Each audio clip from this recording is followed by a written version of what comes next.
Hey, oui je sais, ça fait quelque temps que j'ai disparu de YouTube face caméra, mais j'ai des très bonnes excuses. J'ai enchaîné avec une hernie discale, un déménagement, perte d'emploi, remise en question humanitaire, et me voici. Non, pour vrai en fait, j'ai traversé une période où je ne trouvais ni le courage de filmer, genre psychologiquement, ni parfois le temps avec le déménagement, etc. Je n'avais pas accès à la caméra, ni à un espace où il n'y a pas des travaux H24, donc... Bref, ne perdons pas de temps, on va commencer tout de suite. On va commencer par Kana où j'ai reçu 3 petites choses et donc on va commencer par la nouveauté qui est le tome 1 de From End, le prix de la liberté. Alors on va tout simplement suivre une enseignante, voilà, dans un lycée qui va tomber par hasard sur une précieuse photo gardée par un de ses élèves qui s'appelle Ayase. C'est un cliché absolument ignoble et en fait ça va lui faire écho, elle va se reconnaître sur le cliché. C'était à l'époque où elle était victime de violences sexuelles. C'est un passé où elle avait été victime de chantage, de violence, de harcèlement et donc elle va replonger malheureusement dans ce passé avec énormément de manipulation en prime. C'est donc une série en 3 tomes et le tome 1, j'ai été totalement bouleversée. J'ai été bouleversée, j'ai été écœurée par ce manga. Pas parce que j'aime pas parce que c'est nul, mais juste parce que l'histoire elle est juste horrible et atroce. Je crois que c'est la première fois que je lis un manga aussi repoussant chez Kana avec comme thématique ignoble le viol. On va suivre en fait tout simplement donc cette enseignante et son élève qui ont été victimes d'agressions sexuelles, de viol par une ou plusieurs personnes. C'est un tome très compliqué à lire parce que là on parle totalement de traumatisme. Vraiment hâte de continuer et de recevoir les 2 autres tomes, tout simplement parce que j'ai envie de savoir quel est l'avenir possible en fait pour 2 personnes qui ont été traumatisées par ce genre de choses et comment en fait elles vont faire pour survivre aussi psychologiquement. On continue ensuite avec le tome 2 de Versailles of the Dead. Alors j'aime toujours autant l'univers glauque, l'univers d'horreur, l'univers avec les morts vivants. Cependant j'ai été beaucoup plus sceptique avec ce tome 2. Autant le tome 1 j'avais adoré, j'avais tout compris etc. Mais le tome 2 je suis sceptique parce que j'ai eu énormément de mal à comprendre des éléments du scénario et l'histoire en général. J'ai eu beau relire le tome 1, j'ai eu beau relire le tome 2, il y a vraiment des éléments que je n'ai pas compris et j'ai vraiment eu cette impression de me perdre au fur et à mesure de ma lecture du tome 2 donc... En fait je suis tellement perdue que je me tâte à lire le tome 3, je me tâte à arrêter la série parce qu'en fait si ça part comme ça, si je suis déjà perdue au tome 2,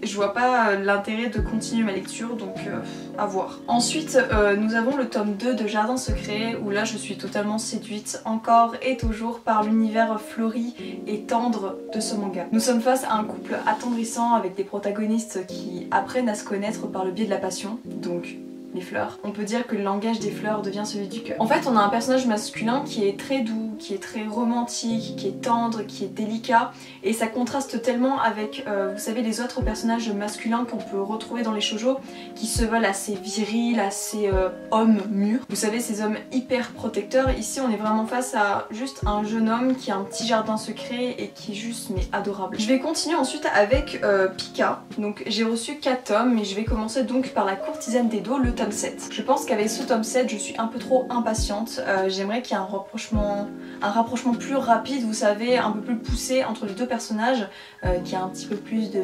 rapprochement physique, vous voyez, voilà. Je sais pas, je pense qu'on va nous mettre une douille que le rapprochement final, entre guillemets, va se faire à la fin. Concernant l'enquête, qui est quand même la majeure partie du scénario, j'ai l'impression qu'on tourne légèrement en rond, il y a juste la venue d'un nouveau personnage qui vient pimenter un peu la chose et l'enquête en général, mais j'ai pas l'impression qu'on ait fait une grande avancée sur ce tome et je pense que ce tome fait partie des volumes, vous savez, qui sont de transition, qui sont là juste pour remplir la série quoi, mais ils apportent vraiment presque rien au scénario. Ensuite j'ai reçu le tome 9 et 10 de Toyo Etanishi et je peux vous dire que mon intérêt pour ce manga ne fait que croître. Déjà j'ai beaucoup apprécié parce qu'on nous amène encore une fois un nouveau personnage qui s'appelle Fa, donc c'est celle qu'on voit ici, elle est absolument trop adorable, j'ai envie de la croquer. Il y a énormément de rebondissements dans ces 2 tomes, surtout avec le tome 10, surtout à la fin je dirais, puisqu'il se passe quelque chose avec l'une des formes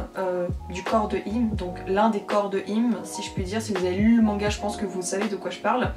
Ce qui fait que j'ai trop envie de savoir ce qui va se passer après, j'ai trop envie de savoir ce qui va se passer dans le tome 11 pour comprendre le pourquoi du comment. Parce que pour moi ça semble impossible en fait, c'est une chose totalement what the fuck qui se produit à la fin du tome 10. Et franchement je peux dire que c'est un manga genre tellement sous-coté par rapport à d'autres qui sont vraiment mis en avant sur les réseaux sociaux. To Your Eternity c'est un manga qui ne fait pas assez parler de lui alors qu'il est juste exceptionnel et pour l'instant c'est réellement un sans faute alors que pourtant ça fait quand même genre 10 tomes d'affilée et il n'y a pas de tome, vous savez comme je l'ai dit avant pour la courtisane d'Edo, il n'y a pas de tome de transition, c'est vraiment... Je veux dire, on ne relâche pas la pression, on ne relâche pas le suspense, on ne relâche pas l'action. Il se passe toujours quelque chose, il y a toujours un élément de l'histoire qui est apporté, il y a toujours un élément de scénario qui est là. Et genre, je comprends pas du tout pourquoi il est autant sous-coté ce manga. Ensuite, j'ai reçu le tome 4 d'Eden Zero, donc de nouveaux compagnons. Si vous aimez Fairy Tail, je pense que vous apprécierez Eden Zero, puisque tout simplement c'est à peu près le même esprit. Peut-être un peu plus sérieux, un peu plus mature que Fairy Tail. Cependant, il faut beaucoup aimer la science-fiction, je trouve. Moi, de base, je suis pas une grande fan de la science-fiction. Je préfère largement l'univers, vous savez, heroic fantasy avec des mages, des sorciers, etc. Je trouve ça beaucoup plus, je sais pas, magique, beaucoup plus envoûtant comme univers. Et j'avoue que de base, je suis pas hyper fan du SF. Donc forcément, j'accroche un peu moins que Fairy Tail, surtout que je me suis mis à Fairy Tail la quête de 100 ans, donc le manga d'après ou le manga qui est à côté de Fairy Tail. Et même si j'ai pas lu les mangas de Fairy Tail, j'accroche tellement plus que Eden Zero.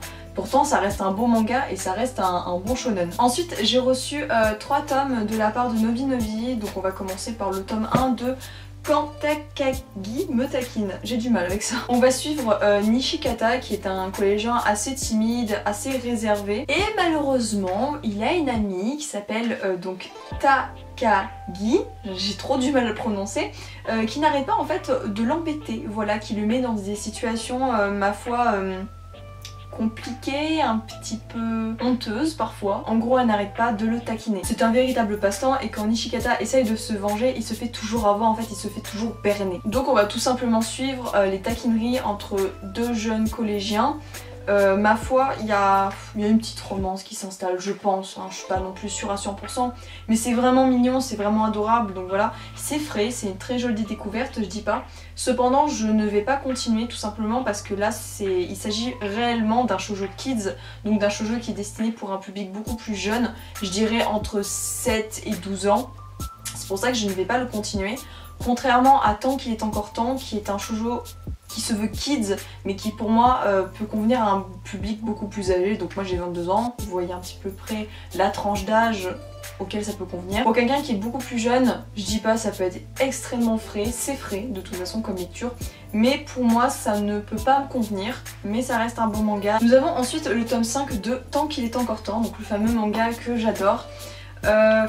C'est tellement touchant comme manga, c'est tellement doux. C'est très dur parce que comme j'avais déjà dit, on parle quand même de la maladie, d'une maladie qui est mortelle. En fait c'est une maladie qui est tout aussi grave que le cancer puisque il ne reste que quelques mois à vivre à la jeune fille. En plus c'est une série qui se finit en 8 tomes, donc c'est déjà le tome 5. J'ai tellement pas hâte que ça se finisse parce que je trouve ça tellement mignon et adorable comme romance déjà et comme histoire. Et ensuite nous avons le tome 3 de Little Witch Academia qui vient clore la série. Alors là attendez, j'étais choquée. Genre je lis le manga et tout, et là j'arrive à la fin, et vous savez bah c'est une fin genre fin. Et là je lis « Retrouver les sorcières de la célèbre série animée dans ce dernier volume plein de magie ». Ouais, j'étais tellement dégoûtée. En vrai je me suis tellement attachée au personnage, j'aime tellement l'univers de la magie et encore plus vous savez des petites sorcières qui vont à l'école pour apprendre la magie et on suit une sorcière qui est vraiment pas douée, qui n'a pas de magie en elle en fait, ou voire très peu vu comment elle ne peut pas la pratiquer. C'est drôle, c'est frais, les couvertures elles sont juste divines, hyper colorées avec des couleurs qui vont bien ensemble mais qui font, comment dire, qui transmettent vraiment cet univers absolument divin. Donc voilà, c'est un tome qui vient clore malheureusement la série, mais qui reste excellent. Je vous conseille notamment de regarder la série animée, le dessin animé, enfin l'animé tout simplement, qui est sorti sur Netflix, donc il me semble qu'il y a 2 saisons plus un film. J'ai tout regardé, j'ai adoré, je pense que je vais me le refaire après avoir lu ce 3e tome. Ensuite on va passer à Ototo, donc j'ai reçu 2 tomes, on va commencer par Made in Abyss tome 6. Donc ma foi on reste sur cette continuité d'univers à la fois mignon, à la fois drôle mais surtout glauque, assez gore, surtout dans ce tome là, vraiment il y avait des scènes, je pense que je pourrais pas les regarder en animé tellement c'est dérangeant en fait. C'est pas juste du gore avec du sang etc, il n'y a pas de sang, c'est vraiment du glauque. c'est vraiment du malsain, de l'étrange et ça dérange vraiment quand vous regardez les images. Moi je sais que j'ai eu un peu de mal à lire celui-ci parce qu'on a vraiment des scènes très particulières, très... ça vous donne envie de vomir en fait, clairement. Je pense clairement qu'on s'approche de la fin puisque là on nous parle vraiment du dernier plongeon, de l'hôtel du dernier plongeon, et il me semble qu'après on peut pas revenir en arrière. Enfin même c'est ça, on peut pas revenir en arrière, donc clairement ils ne pourront pas remonter de l'abysse. Donc je pense qu'on approche de la fin, à moins qu'ils trouvent un moyen de remonter, mais je trouve ça un peu bullshit, sachant qu'on nous dit tout le temps qu'ils ne pourront jamais remonter de l'abysse, en tout cas du 6e palier. Plus on s'enfonce dans l'abysse, plus c'est glauque et dérangeant. C'est pour ça que j'ai hâte de continuer parce que je me dis mais ça peut tellement aller loin ce genre d'univers. Ensuite on a le tome 2 de Grenelier, donc le tome 1 j'avais vraiment adoré le concept et tout, j'aime toujours autant. Je suis peut-être un petit peu moins hypée par ce tome 2 puisque bah, c'est la continuité, j'ai plus la nouveauté. Par contre je trouve ça toujours aussi original, le fait d'être dans un monde qui est régi par les graines. En fait la monnaie c'est clairement la graine, et le fait qu'on peut avaler des graines et donc devenir une plante, entre guillemets, genre avoir des pouvoirs un peu particuliers. D'ailleurs j'ai hâte de découvrir quels sont les pouvoirs de Lucas, ou Lucas, je sais pas comment ça se prononce. Et d'ailleurs on découvre dans ce tome que les Greneliers, et ben il y en a des deux côtés, donc je sais pas s'il y a vraiment un bon côté, vous savez, genre les méchants et les gentils, je pense que c'est beaucoup plus compliqué que ça, mais du coup j'ai hâte de le découvrir et bah, j'ai trop hâte de découvrir ce que Lucas va choisir comme camp et ce qu'on va pouvoir découvrir. Ensuite j'ai reçu de la part de Doki Doki Strange Fruit, je crois que ça se dit comme ça, je suis désolée pour mon accent. On va donc suivre une jeune fille qui s'appelle Tsubaki qui après plusieurs années d'absence dans sa ville natale revient pour poursuivre ses études. Elle retrouve donc ses amis d'enfance, ses deux amis d'enfance, et on est vraiment dans un univers plein de joie, d'insouciance, enfin vraiment elles sont trop heureuses de se retrouver, c'est les meilleures copines du monde, etc. Cependant, Tsubaki fait des cauchemars assez réguliers et assez repoussants, puisque ça met en scène une histoire qui date de 10 ans ma foi, qui met en scène une jeune fille qui a disparu et on n'en a aucune trace. C'est une affaire qui n'a pas été élucidée et elle va se rendre compte qu'elle a ce cauchemar en commun avec ses deux meilleures amies. Donc la cité a beau avoir l'air paisible, elle regorge de nombreux secrets. Y a rien à dire, je suis totalement en amour avec ce manga que je trouve captivant du début à la fin. Là j'ai 2 tomes sur 4, la série se finit en 4 tomes, donc c'est pour ça que là je vous la conseille à fond. On a une angoisse qui est permanente, qui grandit de minute en minute en fait au fur et à mesure qu'on passe les pages. Nous sommes emportés dans une enquête en fait qui mêle disparition, qui mêle expérience, peut-être meurtre, enfin je trouve ça juste trop bien comment c'est tourné en fait le scénario. En fait c'est une série qui est absolument faite pour les personnes qui aiment l'horreur et les thrillers en général, donc totalement moi. Et en plus c'est une série qui est signée en 4 tomes, donc je pense que ça peut être un très bon investissement.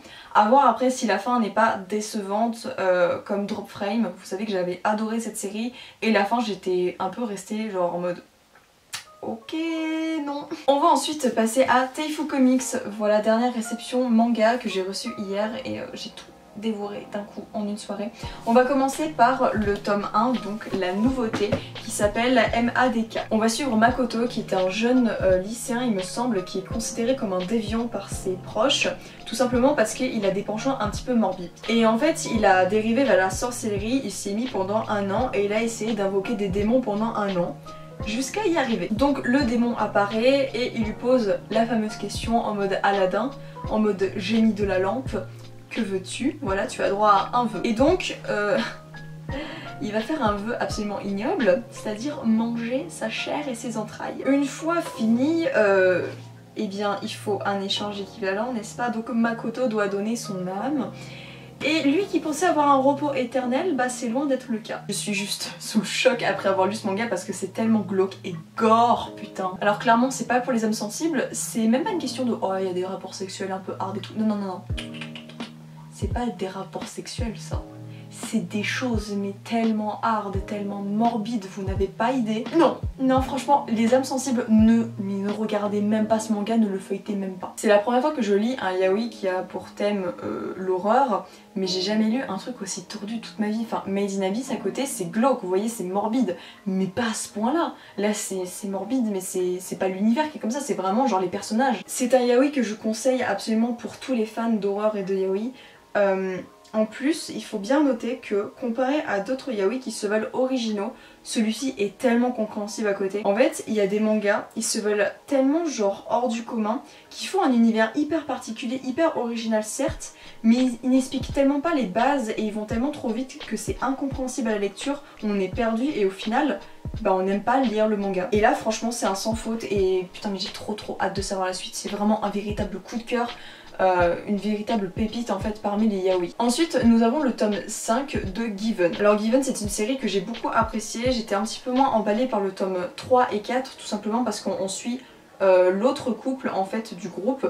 Cependant genre j'ai adoré ce tome là, enfin vraiment même si ça parlait beaucoup de l'autre couple, on échangeait quand même de temps en temps avec le premier couple qu'on a suivi au début du yaoi. Et j'ai adoré parce que vraiment c'était intéressant, c'était profond, ça parle de séparation, ça parle de bonheur en fait, d'un nouveau cycle avec une nouvelle personne. Et faut vraiment que je vous parle d'un truc avec ce manga. En fait ce tome c'est vraiment une explosion de sentiments et de sensations. Et en fait la musique fait que, genre le thème de la musique vous voyez il est extrêmement présent.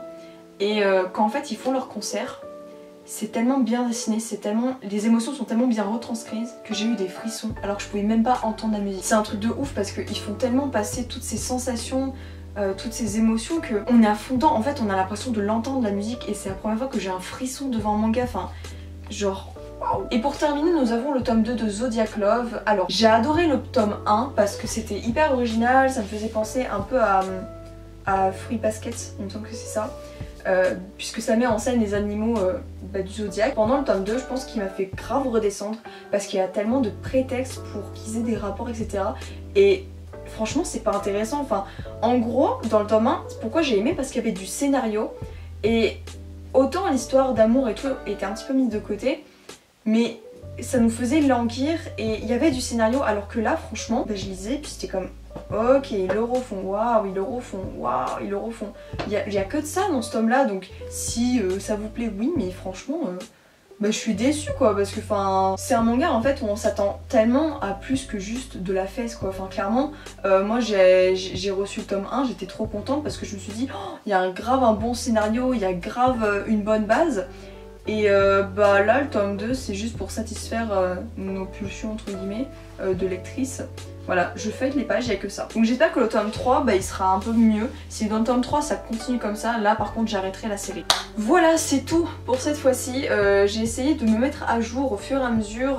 Et pour les tomes que je n'ai pas encore lus, parce qu'il en reste genre 2 ou 3 que je n'ai pas lus, tout simplement parce que j'ai pas les tomes d'avant. Du coup j'ai que des tomes 2, des tomes 3, donc il faut que j'achète le début.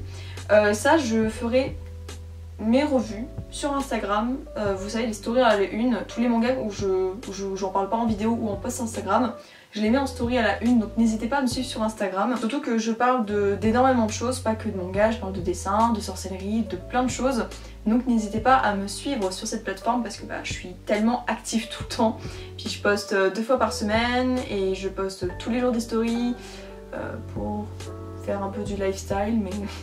C'est plus du racontage de vie, mais bon bref. Sur ce, je vous dis à la prochaine pour une nouvelle vidéo.